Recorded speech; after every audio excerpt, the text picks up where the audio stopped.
incroyable, c'est merveilleux. Il faut que je vous raconte ça. Vous n'allez pas me croire.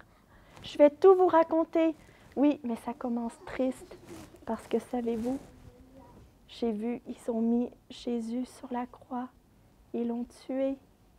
Et moi, je ne pouvais rien faire. Je pouvais regarder, je ne pouvais rien faire. Jésus, c'est lui qui m'a libérée. Il m'a libérée. J'avais des démons qui habitaient en moi. Et pendant un certain temps, je l'ai suivi, j'ai écouté ses enseignements, j'ai vu ses miracles. Et là, quand j'ai vu qu'il était mort, j'étais désespérée. Désespérée. Il avait changé ma vie et maintenant, qu'est-ce que j'allais faire? Je ne pouvais rien faire. Tout ce que je pouvais faire, c'est attendre parce qu'il y avait le sabbat.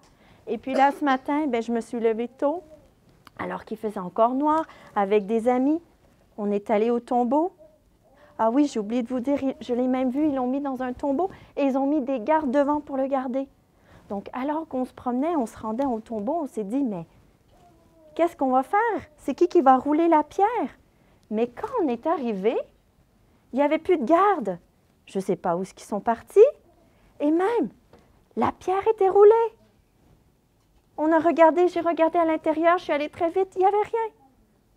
Et puis là, j'étais encore plus triste, mais qu'est-ce qu'ils ont fait avec Jésus? Je suis courue, je suis allée voir Pierre et Jean, je leur ai dit, ils ont enlevé le Seigneur.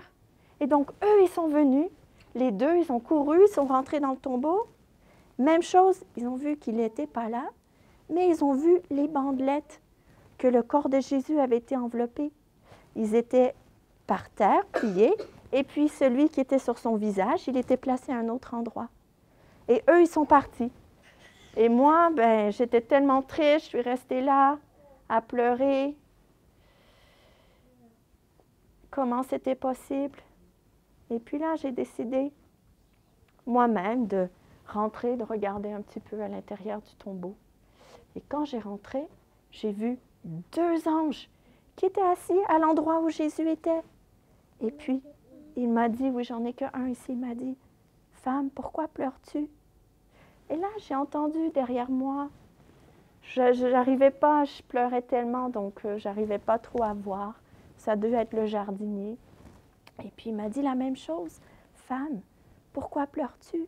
Qui cherches-tu? » Et puis je lui ai dit, « Mais monsieur, si vous avez pris Jésus, mon Seigneur, dites-moi où vous l'avez mis. » Et puis là, j'ai entendu, « Marie? » Oh, mais j'ai reconnu la voix, c'était la voix de Jésus. Il était vivant. « Ah, mon maître! » J'ai dit, « Mon maître! » Et puis Jésus, il m'a dit, « Je n'ai pas encore retourné, mais je retourne vers mon Père, je suis vivant. » Il m'a dit de venir vous dire qu'il est vivant et qu'il retourne vers son Père et notre Père, son Dieu et mon Dieu. Maintenant, je n'ai plus peur parce que j'ai vu Jésus de mes yeux et j'ai entendu sa voix. J'ai de l'espoir parce que je sais, parce que Jésus a vaincu la mort, qu'il est revenu à la vie, que moi aussi je pourrai vivre avec lui pour toujours. C'est comme il l'avait dit, parce que Jésus avait dit, « Je suis la résurrection et la vie. Celui qui croit en moi vivra, même s'il meurt. » On prie. Seigneur, on veut te remercier pour la vie, pour la mort, pour la résurrection de Jésus.